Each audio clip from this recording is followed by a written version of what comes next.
जिंदगी हमेशा हमारी प्लानिंग के हिसाब से नहीं चलती। कभी ब्रेकअप, कभी नौकरी का जाना या कभी बस एक अनजाना सा डर। हमें लगता है कि सिर्फ हमारे साथ ही ऐसा क्यों हो रहा है, पर सच तो ये है कि बिखरना जिंदगी का एक हिस्सा है। पेमा चोदरोन की book when things fall apart हमें सिखाती है कि जब सब कुछ खत्म हो रहा हो, तभी असली पेशेंस और फियरलेसनेस का जन्म होता है। अगर आप भी आज किसी मुश्किल दौर से गुजर रहे हैं, तो ये ऑडियो सिर्फ आपके लिए है। Welcome to knowledge booster. यहाँ हर विचार एक बीज है और हर वीडियो आपकी तरक्की की सीढ़ी। चलिए किताबों की गहराई से निकालते हैं वो सबक जो आपकी लाइफ बदल देंगे। कितना अच्छा होता अगर आप अपनी सारी तकलीफों को खत्म करके एक सुकून की जिंदगी पा सकते। कितना अच्छा होता अगर आप अपने हर डर को खत्म करके एक ऐसी जिंदगी जी सकते जिसमें किसी तरह की तकलीफ ना होती। अगर आप ये सोच रहे हैं कि ये किताब आपको एक ऐसी जिंदगी पाने का राज बताएगी, तो आप गलत सोच रहे हैं। ये किताब आपको बताएगी कि जिंदगी में उन तकलीफों का महत्व क्या है जिनसे आप हमेशा भागते रहते हैं। ये किताब बताएगी कि किस तरह से अपने अंदर की नेगेटिव भावनाओं को अपनाकर, उन्हें समझकर आप खुद को ज्यादा खुश रख सकते हैं। इस किताब में मुश्किल वक्त को एक अलग नजर से देखने की कोशिश की गई है, ताकि आप जिंदगी में आने वाली मुश्किलों की कीमत को समझ सकें। मुश्किलों का हमारी जिंदगी में होना क्यों जरूरी है, सहानुभूति का महत्व क्या है, टोंगलन क्या होता है और किस तरह से ये नेगेटिव भावनाओं से निपटने में आपकी मदद कर सकता है। खुद को ज्यादा अच्छे से समझने के लिए आपको अपने डर को समझना होगा। डरना एक बहुत ही आम बात है। ये हमारे दिमाग की सबसे गहरी भावना है, क्योंकि डर ने ही हम सभी को हजारों सालों से जिंदा रखा है। क्या होता अगर हमारे पूर्वज शेर से न डरते? शायद आप ये किताब ना पढ़ रहे होते। लेकिन कभी कभी इस डर की वजह से हमें बहुत सी परेशानियां झेलनी होती हैं। जब भी हम किसी हालात से डरे होते हैं, हम हालात को अच्छे से समझे बिना उसका समाधान निकालने लगते हैं। अगर आपको वाकई उस समस्या का हल खोजना है, तो आपको सबसे पहले उस हालात के अंदर जाकर उसे समझना होगा। हालात के अंदर जाने के लिए आपको अपने डर पर काबू पाना होगा, और डर पर काबू पाने के लिए आपको अपने डर को समझना होगा। सबसे पहले तो आपको यह समझना होगा कि जिंदगी के काम करने के अपने तरीके हैं। बहुत बार जिंदगी आपसे बहुत कुछ ले लेती है, जिसका आपको बहुत दुख होता है, लेकिन इसके बदले वो आपको बहुत कुछ देती भी है। कुल मिलाकर अगर आप हमेशा कोशिश करते रहें, तो अंत में सब कुछ अच्छा हो जाता है। एग्जाम्पल के लिए एक किसान को ले लीजिए, जिसका घोड़ा एक दिन भाग गया। किसान उस घोड़े की मदद से अपने अनाज को शहर में ले जाकर बेचता था, लेकिन उनके भाग जाने से उसे लगने लगा कि वो अपाहिज हो गया है। फिर एक हफ्ते के बाद उसका घोड़ा पूरे जंगल में घूमने के बाद वापस घर लौट आया, और साथ ही में वो अपने साथ 4 और घोड़े ले आया। अब किसान के पास 5 घोड़े हो गए। जिस घटना से किसान बहुत दुखी था, उसकी वजह से बाद में उसका फायदा हो गया। इसलिए हालात से डरना बिल्कुल बेमतलब है। बुरे हालात में ही एक आदमी काबिल बनता है। एक शांत समुद्र में नाव चलाने वाला आदमी कभी जहाज का कैप्टन नहीं बन सकता, क्योंकि उसके लिए लहरों से टकराना बहुत जरूरी है। अकेले रहकर आप खुद को ज्यादा अच्छे से समझ सकते हैं। आज के वक्त में शहरों में इतना ज्यादा शोर हो गया है कि एक आदमी अपने अंदर की आवाज सुन ही नहीं पाता। हम आज हर जगह रिश्ते निभाने में इतना ज्यादा समय देते हैं कि हमें कभी खुद से रिश्ता निभाने का मौका ही नहीं मिलता। हम दूसरों के स्वभाव को समझने में सारी उम्र बिता देते हैं, लेकिन खुद को समझने के लिए समय नहीं निकालते। खुद को समझने के लिए आपको सबसे पहले अकेले रहने की आदत डालनी होगी। पहले के वक्त में साधु जंगलों में इसीलिए रहा करते थे, क्योंकि वहां पर एकांत में रहकर वे खुद को ज्यादा अच्छे से समझ पाते थे। उन्हें ध्यान करने का अच्छा माहौल मिलता था, और वे दुनियादारी में फंसे हुए लोगों के मुकाबले ज्यादा खुश रहते थे। अब से अगर आपको अकेले होने पर डर लगे या बेचैनी महसूस हो, तो घबराइए मत, बल्कि इस समय में खुद को समझने की कोशिश कीजिए। अपने अंदर के ख्यालों को देखिए कि वे किस तरह के हैं। ध्यान कीजिए ताकि आप अपनी भावनाओं को अच्छे से समझकर उन पर काबू पा सकें। ध्यान करने का मतलब अपने दिमाग को ट्रेन करना बिल्कुल नहीं है। इसका मतलब है सिर्फ अपनी भावनाओं को समझना। एक बार आप उन्हें समझ लेते हैं, तो उन्हें काबू करना आपको अपने आप आ जाता है। ध्यान करते वक्त आप अच्छा बुरे के अंतर को भूल जाइए। नियमों या समाज की बंदिशों को बगल में रखकर सिर्फ अपनी भावनाओं को महसूस कीजिए। इस तरह से आप खुद के लिए अपने अंदर एक प्यार की भावना पैदा कर सकते हैं। उम्मीद ही हमारी चिंता और बेचैनी की वजह है। बौद्ध धर्म में 4 सच बताए गए हैं। उनमें से पहला है, दुनिया के हर दुख की वजह इच्छा है।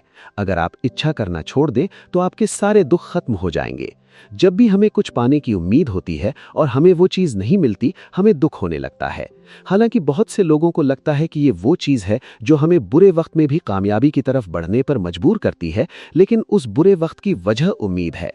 तिब्बती भाषा में उम्मीद को रेवा और डर को डोबका कहा जाता है।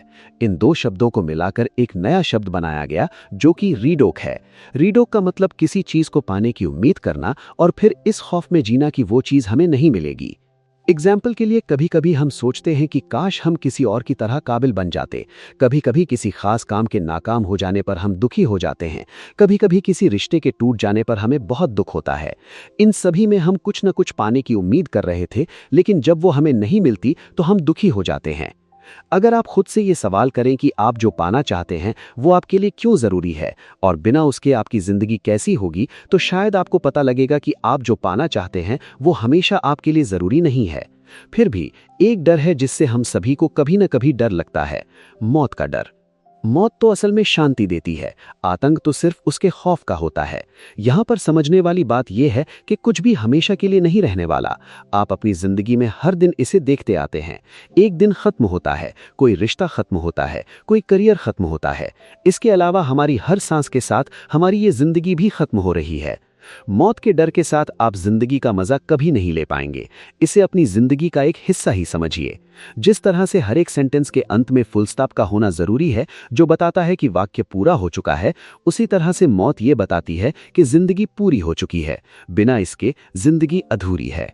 जिंदगी को मतलब देने के लिए 3 चीजों को समझना जरूरी है। क्या आपने कभी खुद से सवाल किया है कि आपका यहाँ पर आने का मकसद क्या है? इस दुनिया में बहुत से लोग हैं जो भटके हुए हैं और उन्हें ये समझ में नहीं आता कि उन्हें आगे क्या करना है। बहुत से लोग हैं जो इस बात से दुखी भी हैं। आइए हम इस दुख को कुछ कम करने का तरीका जानते हैं। इसके लिए आपको 3 बातों के बारे में जानना होगा। सबसे पहले ये जानिए कि यहाँ पर कुछ भी हमेशा के लिए नहीं रहने वाला। इस सच से बहुत से लोग डरते हैं, लेकिन ये बात तो असल में खुशी वाली भी है। इसका मतलब ये है कि आपकी समस्याएं भी हमेशा के लिए नहीं रहने वाली। आप जिस रिश्ते को निभाने के लिए इतना परेशान हैं, वो भी हमेशा के लिए नहीं रहने वाला। कभी कभी ऐसा होगा कि आप अपना दिन पूरी एनर्जी से शुरू करेंगे, लेकिन शाम तक वो एनर्जी आपके पास नहीं रहेगी। ऐसे में चिंता करने की जरूरत नहीं है, क्योंकि ये सुस्ती भी आपके साथ हमेशा नहीं रहने वाली। बहुत पुरानी कहावत है, मरे बिना स्वर्ग नहीं मिलता। अगर रात नहीं होती तो आपको दिन का महत्व नहीं पता लगता, और अगर दर्द नहीं होता तो आपको आराम का सुख भी नहीं मिलता। इसलिए दिन का खत्म होना भी जरूरी है और रात का बीतना भी। यहाँ पर कुछ भी हमेशा के लिए नहीं रहने वाला। इसके बाद आपको जानना होगा कि यहाँ पर दुख से आप बच नहीं सकते। दुख का सामना हर किसी को करना होगा, लेकिन ऐसे में इससे डरने की या इसके मिलने पर परेशान होने की जरूरत नहीं है, क्योंकि इसका होना भी जरूरी है। जब भी आपको दुख हो या डर लगे तो सिर्फ अपनी भावनाओं को महसूस कीजिए। ये देखिए कि आप इससे क्या सीख सकते हैं। इससे समय के साथ आपके दुख को सहने की ताकत बढ़ जाएगी। तीसरी बात यह है कि ईगो को अपने अंदर जगह मत दीजिए। बहुत से लोगों का मानना है कि ईगो से ही हमारा आत्मविश्वास बढ़ता है। ये बात कहाँ तक सच है ये तो हमें नहीं पता, लेकिन ईगो को छोड़ देने से हम खुद को बहुत खुश रख सकते हैं। ये हमें हर वक्त अपने लुक्स के बारे में सोचते रहने से आज़ाद करता है। इसे छोड़कर हम ये देख सकते हैं कि हमारे आसपास क्या हो रहा है।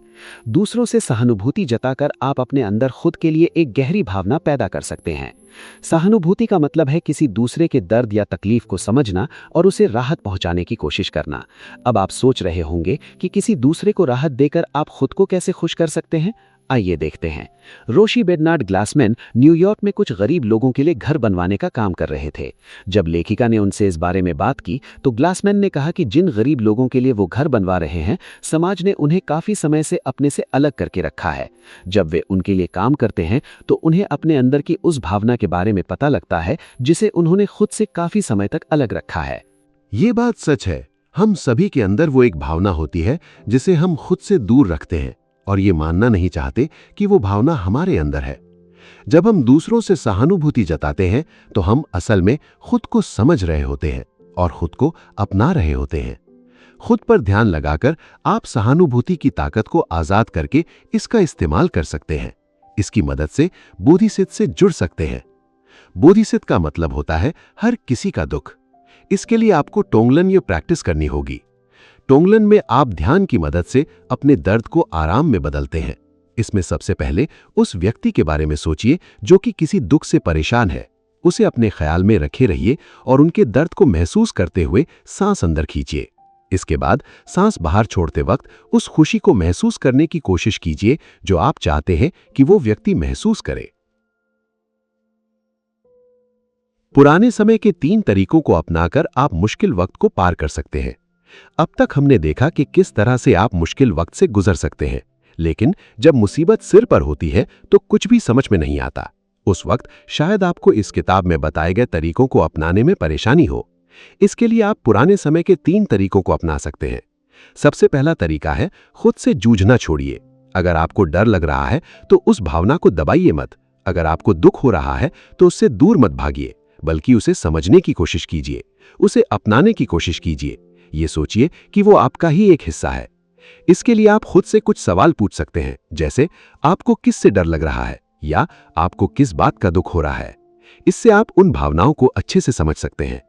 दूसरा तरीका है अपने अंदर की नेगेटिव भावनाओं का इस्तेमाल पॉजिटिव तरीके से करना। इसका मतलब है अपने अंदर के जहर को दवा की तरह इस्तेमाल करना। आपके अंदर के वो 3 जहर हैं, शौक या लत, अज्ञानता और गुस्सा। जब भी ये भावनाएं आपके अंदर पैदा हों, इससे भागिए मत, बल्कि टोंगलन तरीके का इस्तेमाल कीजिए। उस दर्द को सांस के जरिए अंदर खींचिए जो आपको महसूस हो रहा है, और सांस बाहर छोड़ते वक्त उस खुशी को महसूस कीजिए जो आप असल में करना चाहते हैं। इसके बाद हर चीज को उसके असली रूप में अपनाने की कोशिश कीजिए। दुनिया में बहुत सी बदसूरत चीजें हैं, लेकिन उन्हें इसी तरह से अपना लीजिए।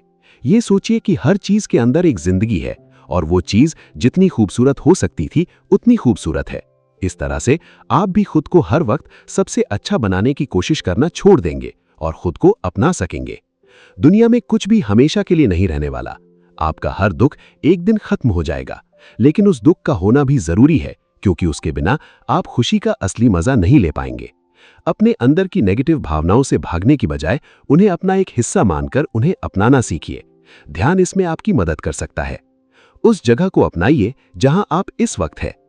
अगर आप ध्यान सिर्फ इसलिए नहीं करते क्योंकि आप अपने दिमाग को भटकने से नहीं रोक पा रहे, तो आप क्षमता विपासना का तरीका अपना सकते हैं। अपने ध्यान को अपनी सांस पर लगाइए और जब आपका ध्यान भटकने लगे तो उन ख्यालों को कुछ नाम दे दीजिए और फिर से सांस पर ध्यान लगाइए। इस तरह से आप उन्हें अच्छा या बुरा कहने से खुद को रोक लेते हैं। नॉलेज तभी पावर बनती है जब उसे इस्तेमाल किया जाए। आज जो सीखा है उसे अपनी जिंदगी में कैसे उतारेंगे? कमेंट करके बताएं एक्शन। अगर खुद को बेहतर बनाना चाहते हैं तो नॉलेज बूस्टर से जुड़िए और सब्सक्राइब बटन दबाइए। मिलते हैं अगले लेवल की लर्निंग के साथ। शुक्रिया।